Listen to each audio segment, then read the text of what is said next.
أعوذ بالله من الشيطان الرجيم بسم الله الرحمن الرحيم.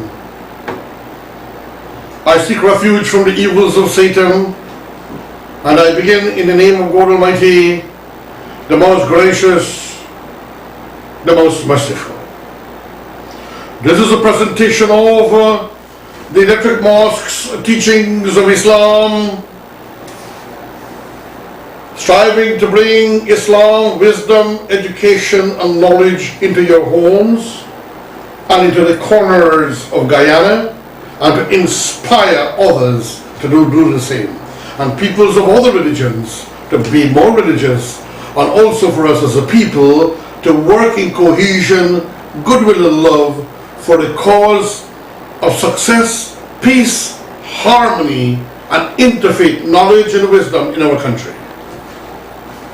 It is one, the Electric Mosque's presentation of the teachings of Islam, which will use old scriptures. Once it is Islamic and we concentrate on the holy book of Islam, the golden pages of the Al-Quran, it does not mean in any way that this program will attack, castigate or criticize any other religion. We have been in existence for well over 25 years. And it has become one of the pioneering Islamic program on television in the country, and also the longest lasting, steady, yet stately Islamic organization in this country. In addition to the Quran, you will see us doing readings from the Bhagavad Gita in respect and love. You will see us using the teachings of Buddha. You will see us using the Holy Bible, because this is a program of harmony and love, and this country, this nation is a nation of harmony and love, interreligious dialogue and goodwill. My very dearest friends, a few weeks ago at the mosque I usually attend, they had a guest speaker, a very nice, wonderful American brother now living in Guyana, and he has been quite close to the Guyana Islamic Forum, to which I am one of the co-founders, and the Masjid Al-Munawwar.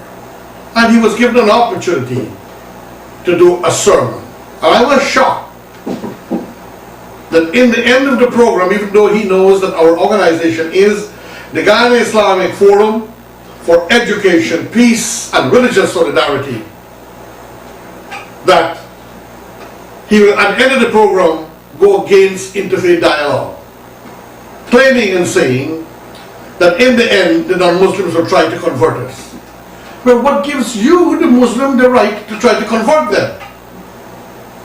But I think it's an unnecessary suspicion and a call for distrust. It is not fair.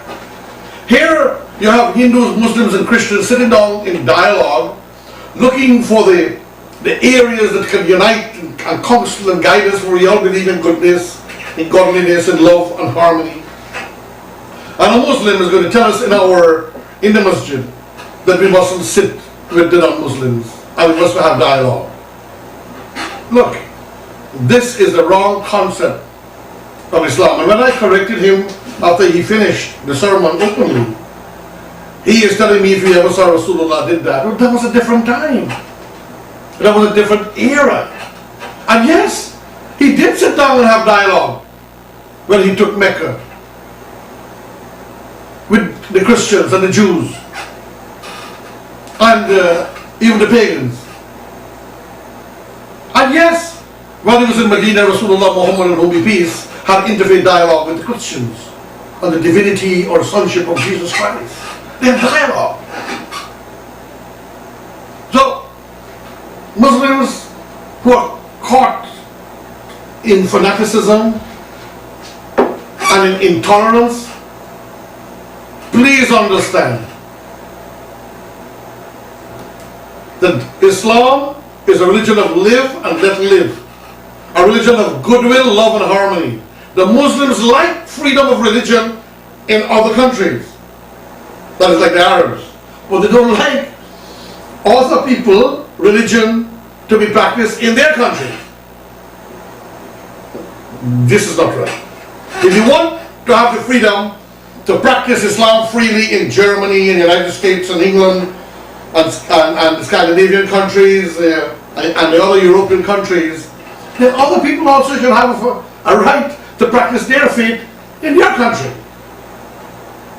Which is, in this case, we're talking about Arabia. In Guyana, the Caribbean, Trinidad, to my opinion, we are the centers of harmony and goodwill and religious love, where all religions are practiced in decency and in respect.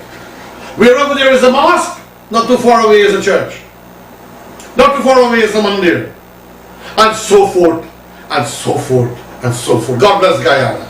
I'm happy to be a Guyanese citizen, and I'm happy to have a government in power, all governments in this country, who would preach religious goodwill and interfaith dialogue, and it has always happened.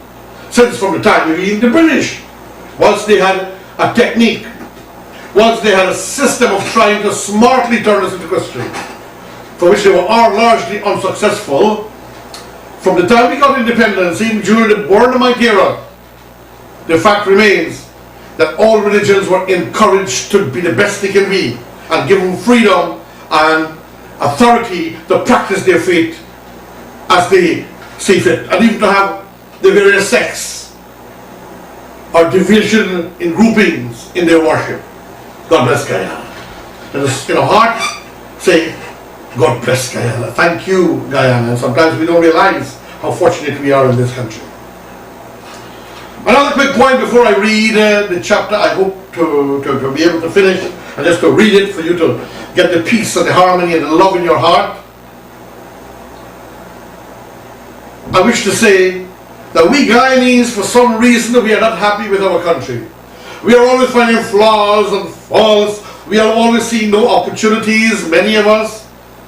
But when the other people are coming in, the Brazilians, the Venezuelans, the Chinese and the Indians, and they're taking up the lands and investing and taking up the businesses, we get annoyed.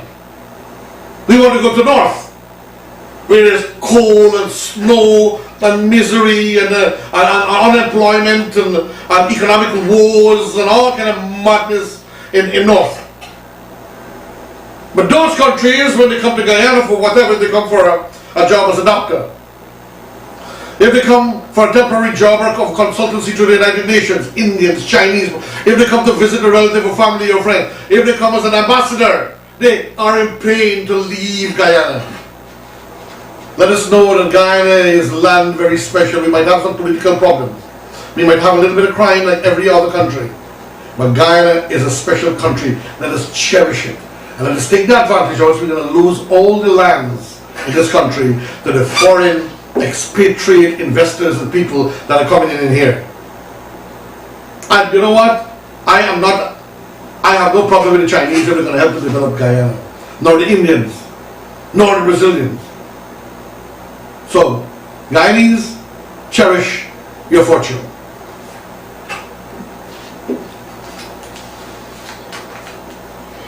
Today I wish to just read to you in the entirety without making any comment at all. Maybe if I get a minute or two afterwards. Surah Al-Luqman, many years ago I did this maybe twice, but times have changed, sciences have changed, and so forth. And even the president has changed. So let us take a deep breath.